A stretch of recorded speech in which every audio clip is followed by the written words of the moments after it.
times. You guys continue to show support and show up, and we just really appreciate it. And then personally, from the Grand Slam in Milwaukee to the World Series wins to today, you guys always showed me love. My family and I appreciate it so much. You guys are the best. Appreciate it. Now, back to the morning roast with Vontae and Shasky. We'll get to the calls in just a second. 888-957-9570. We are live at Chase Center here at the Chase Center Courtside Club for Media Day with the Golden State Warriors. Training camp starts tomorrow, so the boys are back in town to get on the hardwood. The 49ers, we're going to talk about them all day long. They're 4-0. Brock Purdy's balling. Christian McCall said hooping because I'm in the gym right now, but it felt like Brock Purdy was a point guard yesterday. He reminded me of a Magic Johnson and Isaiah Thomas, dropping dimes everywhere across the field. Oh, it was beautiful. Christian McCaffrey, of course. Film on Mike, hang tight. We'll get you in a second here. 888-957-9570. Line them up. But Brandon Crawford basically telling the fans yesterday goodbye. The local boy, who I think Shasky, when he came up, I didn't think, this guy's going to be around for 2 years, 3 years. Is he just a minor league call-up? What is he going to do? He hit 204 his first year. Yeah, he looked like Casey Schmidt. Look at Casey Schmidt's numbers this year, and look at what Crawford did his first year. Almost identical. Almost identical. But you know what? In some of the biggest moments in Giants history, Crawford came through. It's clutch. And in the lost year, where he's 36 years old, he's got the bulky knee. He only plays in 93 games. He bats 194. That could be it for that era of Giants baseball. And Brandon Crawford waving goodbye yesterday to Giants fans. Now, we were discussing whether or not he's going to retire from baseball. Who knows what will happen? But number 35 in the Giants uniform, I think he played his last game yesterday at Oracle Park, and he had a damn good career. No, he had a really, really good career. To me, he is the gold standard of shortstops in the last 15 years defensively. And I would argue like the distance between him and number 2 is much greater than people want to admit. But there's no doubt about it. Like, I got the sense from listening to him yesterday that he still wants to play. Yeah. I feel like the Giants have told them, yeah, you're not playing here. We've all been in work situations and settings where if I stay with this company, given all the equity that I've sweat into this place and what I mean to this place, I deserve X, Y, and Z treatment. Right. But if I go elsewhere, I'll accept, maybe a different role. But in this company, what I've done, I deserve to be treated a certain way. And it was weird for him to not come out and say, something like, my career's up. Right. I'm ready to hang them up. It's time. Something like that. I didn't get that from him. Doesn't mean that he's not done. But I get the sense, pure speculation, he's going to go somewhere else, kind of like Brandon Belt, where I think he thinks he can still play somewhere, whether that's as a starter or as a backup. Texas, backing up. Corey Seager and company down in Texas, Marcus Simeon. Texas, Houston, backing up Pena. Yeah. I could see him playing multiple positions somewhere else, but I get the sense that he is not done. That's just, again, pure speculation. And it felt weird. Like, I wanted to give him the appropriate send-off, but it didn't have that finality that I was maybe hoping for. Well, you wanted to hear it from him, yes. Right? But I thought the crowd did a great job of giving him a standing ovation. I thought they subbed him out perfectly.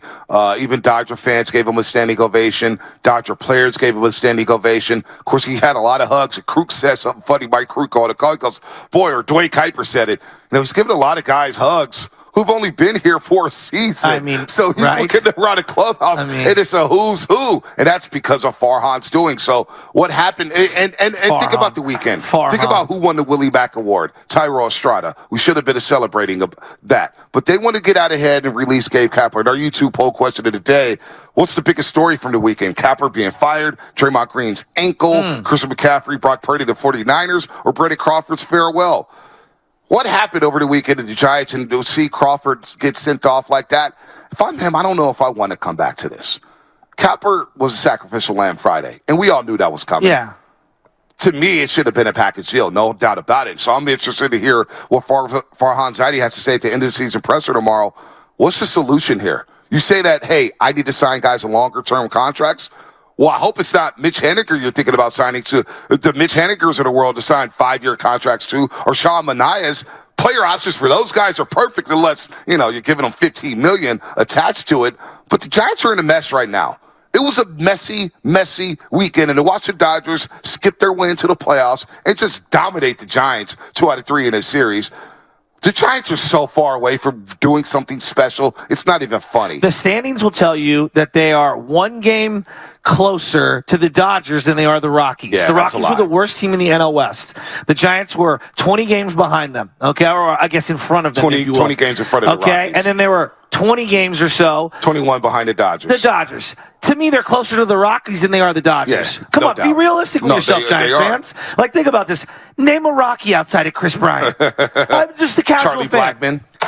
Been there forever. McMahon. He's been there forever. Yeah, but you're a fantasy baseball player. I know. Most people aren't going to say Charlie Blackmon, even though he's been a good player for a long time. No, I get your and he's a high, fantasy pick over the last couple of years. But like, come on, man. Like, they're far away. And then I look at the teams that did qualify for the playoffs. There is an aura around those teams, whether it's youthful exuberance, whether it's star power, whether it's veterans who are in their prime. The Giants tick none of those boxes right now. And I go to one thing. It's just one word. Uninspiring. When I look at where the Giants are at right now, I am uninspired, and I have very little faith that they can turn this thing around quickly. This is still a long rebuild. And my biggest frustration is that you put nobility in being competitive when it really detrimentally hurts you in the draft. You need as many top 5 picks as possible. Because as Joey Bart proved, you could whiff in a heartbeat. And you've shown the inability to bring people in.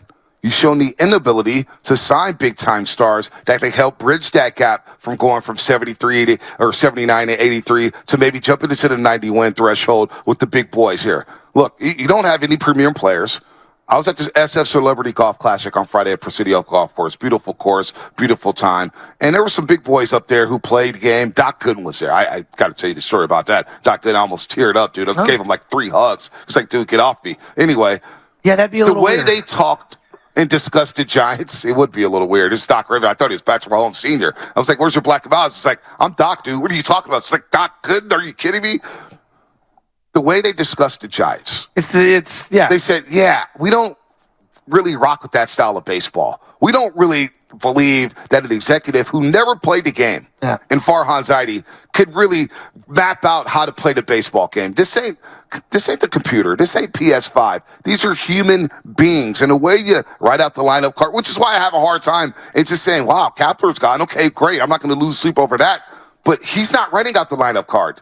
He's not making all the acquisitions. He's not making the 7th inning moves. He's out there as the face of it, but Farhan has drafted that out by 3 o'clock a game day. So where's the accountability from him? Instead, he got out in front and said, I asked Giants management to fire Kapler. This was your hire after ushering the best manager in San Francisco Giants history out of here.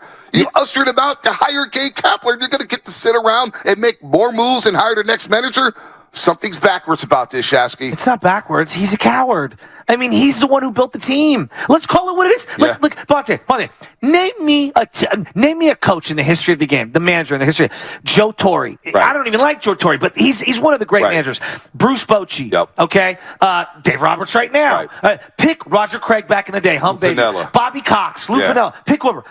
If J.D. Davis and Wilmer Flores are anchoring the middle of your lineup every single day, who's winning 80 games? Right. Not many.